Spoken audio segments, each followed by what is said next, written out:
Bienvenidos, guerreros amantes de la historia y fieles seguidores de nuestro canal. En este video, exploraremos la fascinante evolución de las armaduras samurái, desde sus orígenes influenciados por China y Corea, hasta el declive con la desaparición de estos icónicos guerreros. Veremos cómo cada tipo de armadura no solo ofrecía protección, sino que también reflejaba la evolución de las tácticas de combate, la jerarquía social y las influencias culturales de su tiempo. Acompáñanos en este viaje por la historia, donde descubrirás cómo los samuráis adaptaron y perfeccionaron sus armaduras para enfrentar los desafíos de la guerra y del honor en Japón. No te lo puedes perder.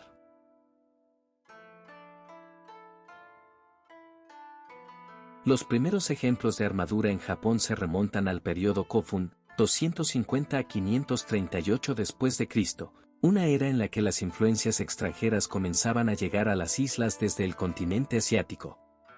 Indudablemente, estas primeras armaduras fueron fuertemente inspiradas por los diseños y técnicas de China y Corea, dos civilizaciones con una rica tradición militar.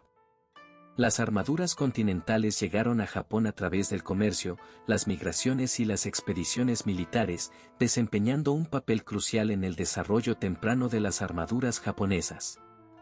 Estas primeras armaduras eran rudimentarias, pero efectivas, ofreciendo protección básica a los guerreros de la época. Un claro ejemplo de esta influencia es el tankō, una armadura de hierro que se originó en el siglo IV.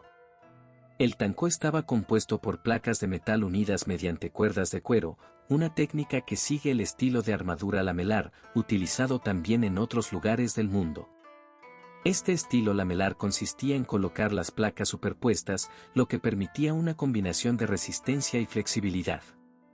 Sin embargo, a pesar de sus ventajas, el tankō tenía una notable desventaja: su volumen. La armadura resultaba incómoda y pesada, lo que limitaba la movilidad de los guerreros, especialmente en combates a larga distancia o cuando era necesario moverse rápidamente. Con el tiempo, los japoneses comenzaron a buscar alternativas más eficientes y adaptadas a sus necesidades específicas de combate. Así, un siglo después, el tankō fue reemplazado por el keiko, una armadura que mostraba un avance significativo en términos de diseño y funcionalidad. El keiko, que también seguía el estilo lamelar, se diferenciaba principalmente por sus piezas de metal más estrechas, que eran tejidas juntas para mejorar la flexibilidad. Este diseño permitía a los guerreros moverse con mayor libertad, lo que era especialmente útil para los combates a caballo, una táctica cada vez más común en las guerras japonesas de la época. Es importante destacar que durante este periodo, el combate a caballo se volvió una estrategia central en la guerra japonesa, y las armaduras se adaptaron a esta nueva necesidad. El keiko, inspirado en las armaduras coreanas, permitió a los guerreros moverse con mayor agilidad mientras montaban sus caballos, lo que les proporcionaba una ventaja significativa en las batallas. El siguiente gran salto en la evolución de las armaduras samurái ocurrió durante el periodo Heian, 794 a 1185 después de Cristo. Cuando comenzó a desarrollarse una armadura más sofisticada llamada Kosane Dogusoku, que se basaba en la construcción lamelar de escamas individuales de metal. Esta técnica permitió la creación de una de las armaduras más emblemáticas en la historia japonesa, la Oyoroi. La Oyoroi, que alcanzó su auge durante la Guerra Genpei, 1180 a 1185, representaba una fusión perfecta entre protección y flexibilidad, diseñada especialmente para los samuráis que combatían a caballo. A diferencia de sus predecesoras, esta armadura estaba hecha principalmente de metal, aunque algunas versiones más económicas utilizaban cuero. Las placas de la Oyoroi se lacaban para formar tiras protectoras que se ajustaban de manera flexible sobre el cuerpo del guerrero, lo que permitía un rango considerable de movimiento. El diseño de la Oyoroi era bastante voluminoso, lo que la hacía menos adecuada para combates cuerpo a cuerpo, pero su estructura resultaba ideal para arqueros montados. La armadura dejaba las axilas relativamente expuestas para que los guerreros pudieran tensar el arco con facilidad mientras montaban. Además, la Oyoroi estaba decorada con gran detalle, lo que no solo la convertía en un equipo de combate efectivo, sino también en una pieza de arte que reflejaba la jerarquía y el prestigio del samurái que la portaba.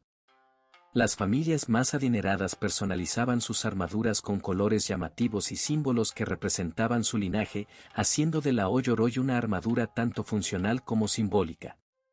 Sin embargo, debido a su gran tamaño y peso, la Oyoroi no era práctica para la infantería, y por ello, se desarrollaron otras alternativas más ligeras para los soldados que combatían a pie. Es en este contexto que surge la Domaru, una armadura más liviana y ajustada que también resultaba más barata de producir, por lo tanto los samuráis de bajo rango podían ahora tener acceso a una mejor protección. Por su versatilidad en el combate, la Domaru terminaría siendo con el tiempo adoptada por los samuráis de mayor estatus, convirtiéndose de esta manera en el tipo de armadura que acompañaría a la clase guerrera japonesa, a la dominación de Japón. Las invasiones mongolas de 1274 y 1281 marcaron un punto de inflexión importante en la evolución de las armaduras japonesas. Estos ataques, organizados por el Imperio Mongol bajo el mando de Kublai Khan, expusieron a Japón a una nueva forma de guerra que los samuráis no habían enfrentado antes. A diferencia de las batallas tradicionales que involucraban principalmente combates cuerpo a cuerpo o con arquería montada, los mongoles utilizaron tácticas innovadoras, como la guerra de proyectiles y el uso de armas de pólvora. Esto obligó a los samuráis a reconsiderar sus estrategias y a adaptar sus armaduras para poder enfrentarse a las nuevas amenazas. Las armaduras pesadas como la Oyoroi, diseñadas principalmente para la lucha a caballo, resultaron ser poco prácticas contra los rápidos movimientos de la caballería mongola y las oleadas de proyectiles que podían atravesar el campo de batalla. Como resultado, surgieron cambios significativos en el diseño de las armaduras japonesas. Los samuráis, al darse cuenta de que las armaduras tradicionales no ofrecían una protección adecuada contra las nuevas armas y tácticas, comenzaron a desarrollar nuevas variantes de armaduras más ligeras y flexibles, que les permitieran moverse con mayor agilidad y al mismo tiempo, resistir los proyectiles lanzados por los invasores mongoles. En este contexto, nacen la Haramaki y la Karuta, dos tipos de armaduras que reflejaban esta necesidad de adaptación.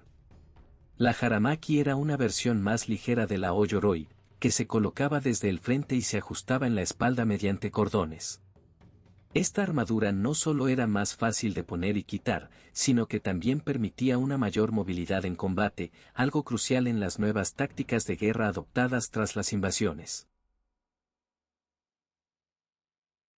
Por otro lado, la Karuta fue un tipo de armadura aún más ligera, que se utilizaba principalmente por los Ashigaru, soldados de infantería reclutados de las clases campesinas. La Karuta estaba compuesta de pequeñas placas cuadradas o rectangulares de hierro o cuero, unidas entre sí, mediante una cota de malla, lo que ofrecía una protección efectiva contra flechas y armas ligeras, pero sin sacrificar la movilidad. Estas armaduras, conocidas también como tatami, eran plegables y fáciles de transportar, lo que las hacía ideales para las tropas que necesitaban moverse rápidamente en el campo de batalla. La facilidad de producción y la menor cantidad de material necesario para fabricarlas contribuyeron a que estas armaduras se volvieran populares entre los soldados de infantería, que representaban una parte cada vez mayor de los ejércitos japoneses.